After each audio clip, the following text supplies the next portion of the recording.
ഒരുപാട്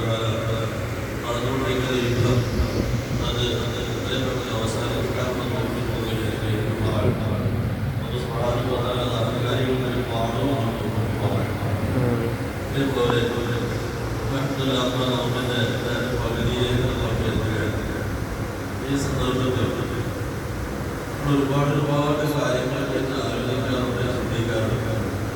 പക്ഷെ ഒരു പ്രധാന കാര്യങ്ങളെക്കുറിച്ച് നമ്മൾ ആലോചിക്കുന്നതുമില്ല, ചിന്തിക്കുന്നതുമില്ല. നമ്മളൊക്കെ നിരന്തരം സുഹൃത്ത് യാസിയാണ്. ആ യാസിനെ ഒരായിരം ഓടിച്ച് തട്ടിവിടാറുണ്ട്. പക്ഷെ വളരെ ഘനമായി ചിന്തിക്കുന്നവരായതാണ്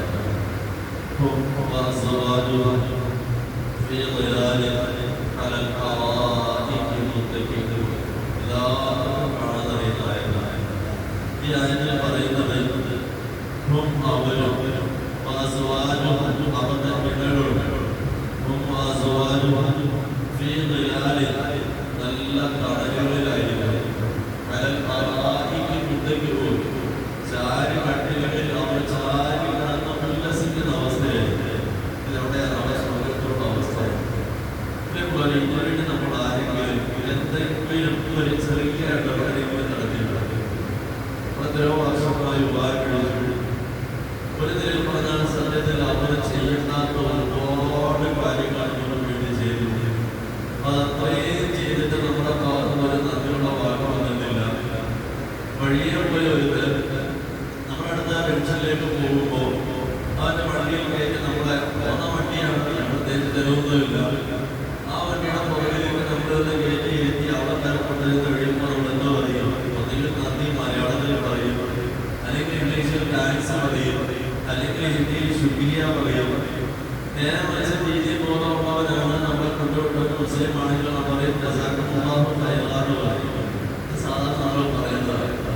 പക്ഷെ നമ്മുടെ ഭാര്യ രാവിലെ എഴുന്നേൽക്കണം മുതൽ രാത്രി കിടക്കുന്നത് വരെ നല്ല കിടന്നു കഴിഞ്ഞിട്ടും നമുക്ക് എന്തെല്ലാം കാര്യങ്ങൾ ചെയ്തു.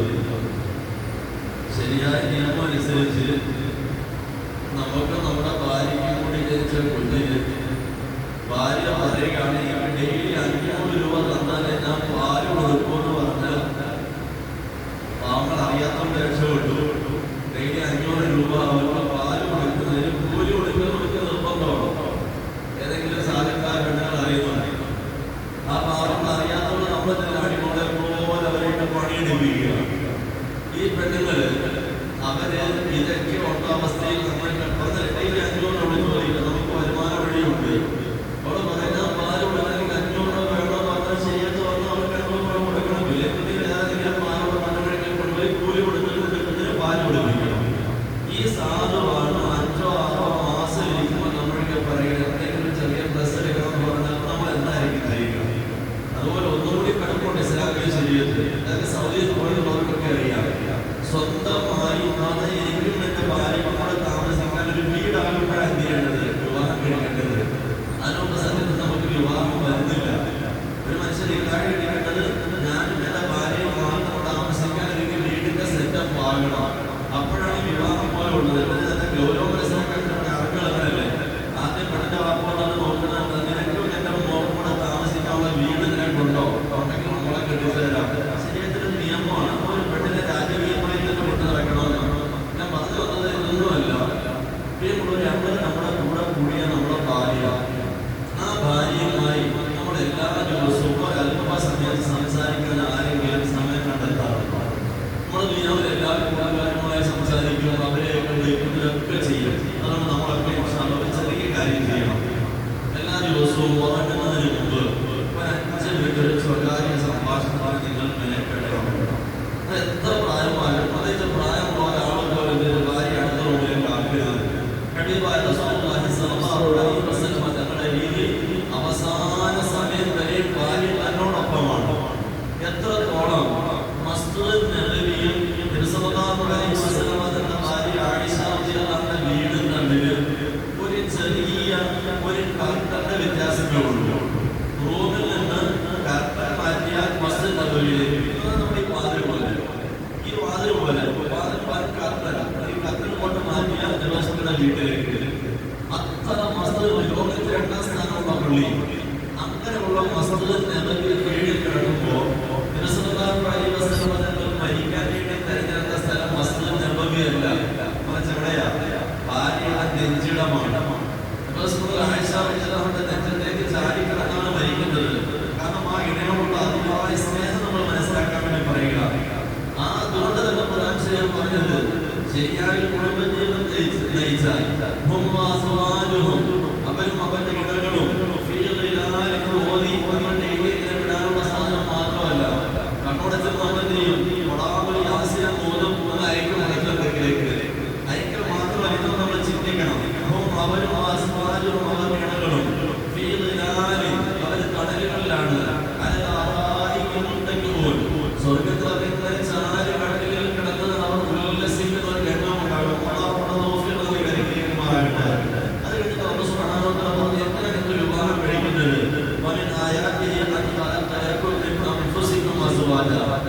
നിങ്ങളിൽ നിന്നാണ് നിങ്ങളുടെ ഇടയിട്ടിരിക്കുന്നത്.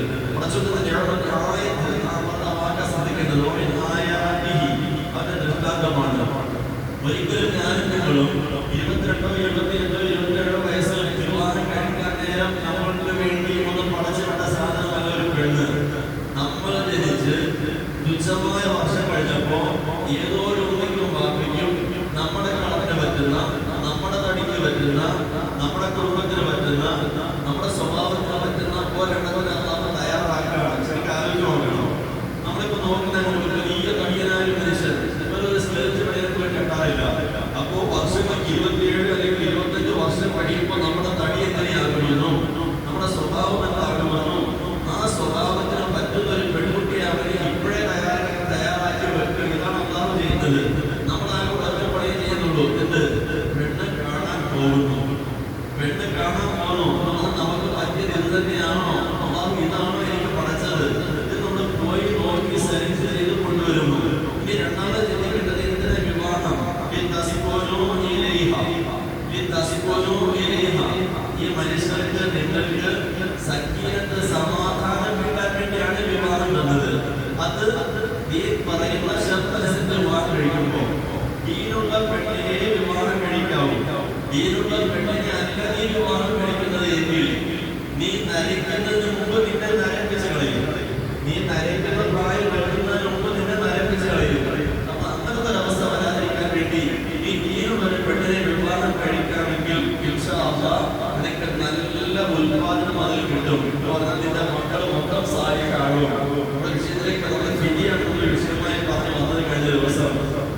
നമ്മുടെ ഭാര്യ നല്ലവളാണെങ്കിൽ നമ്മുടെ ഭാര്യ എപ്പോഴും ശ്രദ്ധിക്കും നമ്മുടെ മക്കൾ അവർ നാളെ നമുക്ക് ഉപകരിക്കുന്ന കുഞ്ഞുങ്ങളാകണം. നാളെ നമ്മൾ സക്കറാത്തിന്റെ ഹാലിൽ കിടക്കുമ്പോ നമ്മുടെ ഈ മക്കൾ അപ്പുറവും ഇപ്പുറമൊക്കെ ഇരുന്നിട്ട് സൂറത്ത് യാസീൻ ഓതണം. ആ സൗണ്ട് കേട്ടോണ്ട് വേണം നമ്മുടെ യാത്രയാകാൻ. സൂറത്ത് മഴയത് നമ്മുടെ അടുത്ത് ആ മക്കൾ ഓതണം. നമ്മളങ്ങനെ കിടക്കുമ്പോൾ നമ്മുടെ നാക്ക് നമ്മൾ ചലിപ്പിക്കാതിരിക്കുകയാണെങ്കിൽ ആ മക്കൾ പറഞ്ഞു തരണം ഒറ്റ പ്രാവശ്യം. നമ്മൾ നാക്ക് അനങ്ങുന്നുണ്ടോ നോക്കി, ചുണ്ടനങ്ങുന്നുണ്ടോ നോക്കി, അനങ്ങുന്നുണ്ടോ അവരെ നിർത്തി. ഇനി അനങ്ങുന്നില്ല, ഉറക്കം ഒഴിച്ചാൽ മക്കൾ ഇരിക്കും. എന്നിട്ട് വീണ്ടും പറയും മരിക്കുന്നത് വരെ നമുക്ക് ഇങ്ങനെ തണൽ കിട്ടാൻ തീരുന്നില്ല.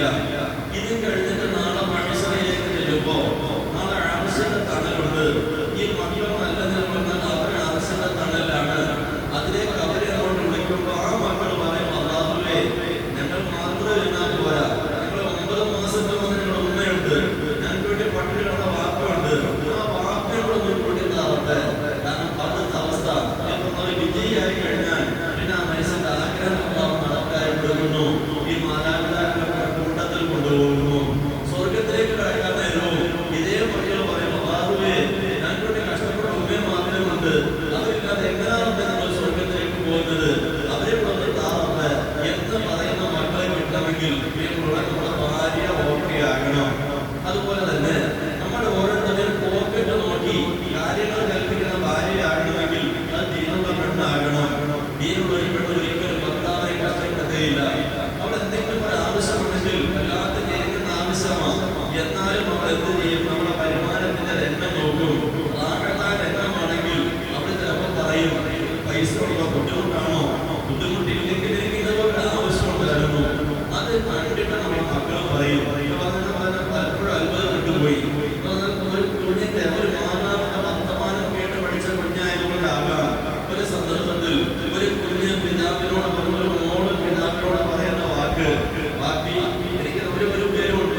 എത്രയും പെട്ടെന്ന് അവർക്കത് വാങ്ങിച്ചു കൊടുക്കണം.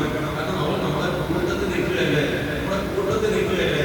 ഇത് കണ്ടുകൊണ്ടാണ് കുഞ്ഞാ പറയുന്നത് തുച്ഛമായ 20-30 രൂപ മാത്രം വിലയുള്ള ഒരു ബലൂൺ. ആ ബലൂൺ ഇപ്പൊ വേണ്ട, അടുത്ത വർഷം വരയ്ക്കണം വാങ്ങി തന്നെ. ഇതാണ് ദീനുള്ള പെണ്ണിന്റെ ഗുണം.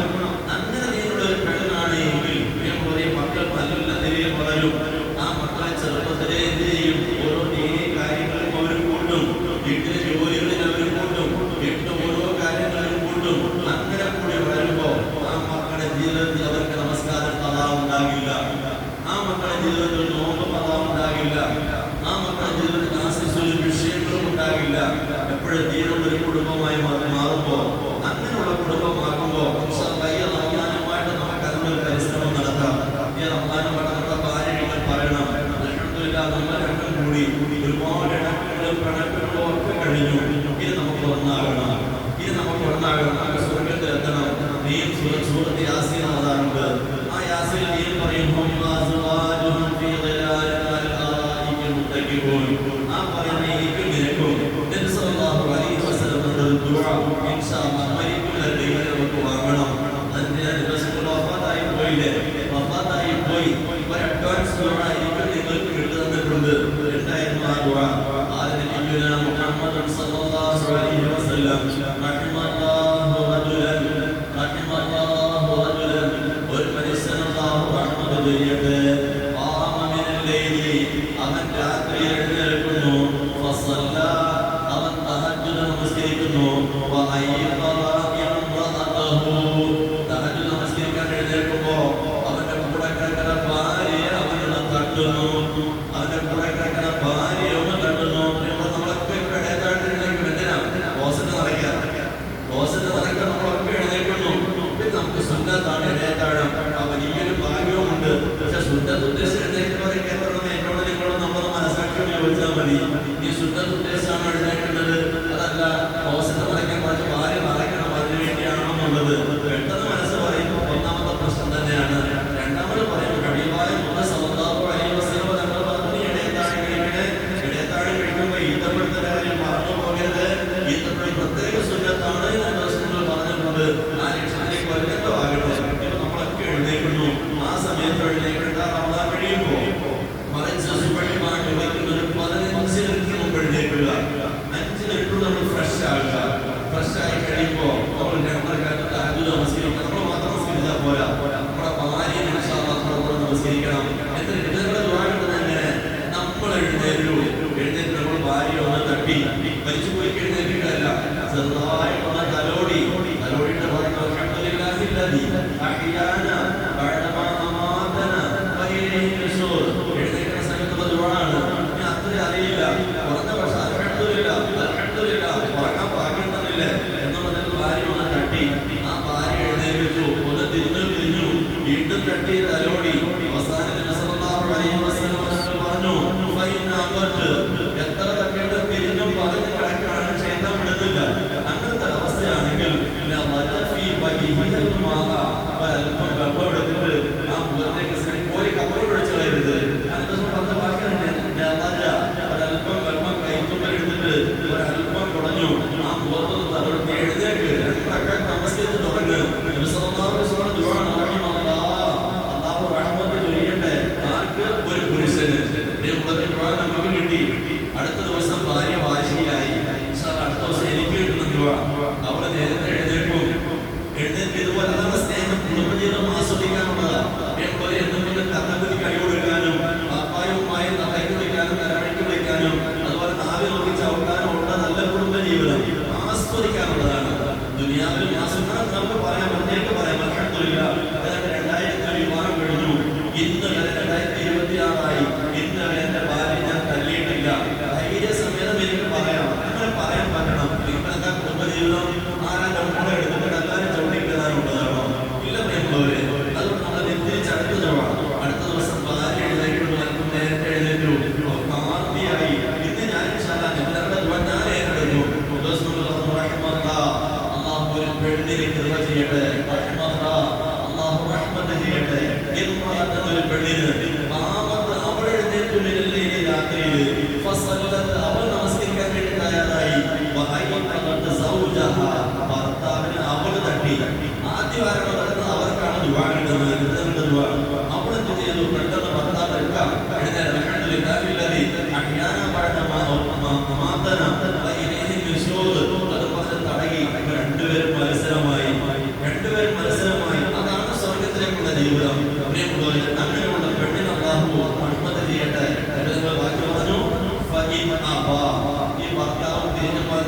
പൊങ്ങുന്നില്ല. ഭാര്യ പോയി വെള്ളം എടുത്തോണ്ട് വന്നു. ആ വെള്ളം എടുത്ത് ഭർത്താവിന്റെ മുഖത്തൊന്ന് ഇറങ്ങി, അല്ലെങ്കിൽ അല്പം മുഖത്ത് കുടഞ്ഞു കൊടുത്തു. വെള്ളം കുടിച്ചാൽ ആ പെണ്ണ് അല്ലാഹു റഹ്മത്ത് ചൊരിയട്ടെ. നമസ്കരിക്കുന്നു. നമസ്കരിച്ച ബെഡിൽ അല്ലാഹുവിന്റെ മുമ്പിൽ അവതരിപ്പിക്കുന്നു. എങ്ങനെ? അല്ലാഹുവേ, ഇന്നത്തെ ദിവസം ഉദാഹരണത്തിന് ഇന്ന് തിങ്കളാഴ്ചയാണ്.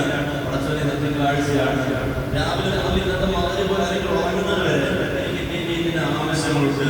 പടച്ചോനെ, നീ തന്നെ ഖജനാവ് നിന്റെ കയ്യിലാണ്. ഞാൻ നിന്റെ അടിമയാണ്. നീ എന്റെ യജമാനനാണ്. നീ അല്ലാതെ കാര്യം നടക്കാൻ ആരുമില്ല. പടച്ചോനെ, നീ കാര്യം നടത്താൻ എനിക്ക് കടവില്ല. ഈ കാര്യം നടത്താൻ എന്നോട് ചോദിക്കാൻ ആരുമില്ല. നീ എന്റെ എല്ലാ കാര്യത്തിലും പറക്കേണ്ടത് തന്നെ ഉണ്ട്. എന്റെ ഭാര്യയുടെ മുന്നേക്ക് എപ്പോൾ എനിക്ക് നോക്കിയാലും സന്തോഷം തരുന്ന ജീവിതം തന്നെ. പടച്ചവനെ, ഇന്നെനിക്ക് തരുന്ന എല്ലാ കാര്യങ്ങളും വാഴപ്പാക്കാൻ. പടച്ചവനെ, ഇന്നത്തെ ഗവൺമെന്റ് മുഴുവൻ ഉടമസ്ഥനായ റബ്ബിന്റെ മുമ്പിൽ നമ്മൾ അവതരിപ്പിച്ചു. അങ്ങോട്ട് പോയി എന്തൊരു സന്തോഷമായിരിക്കും ജീവിതം.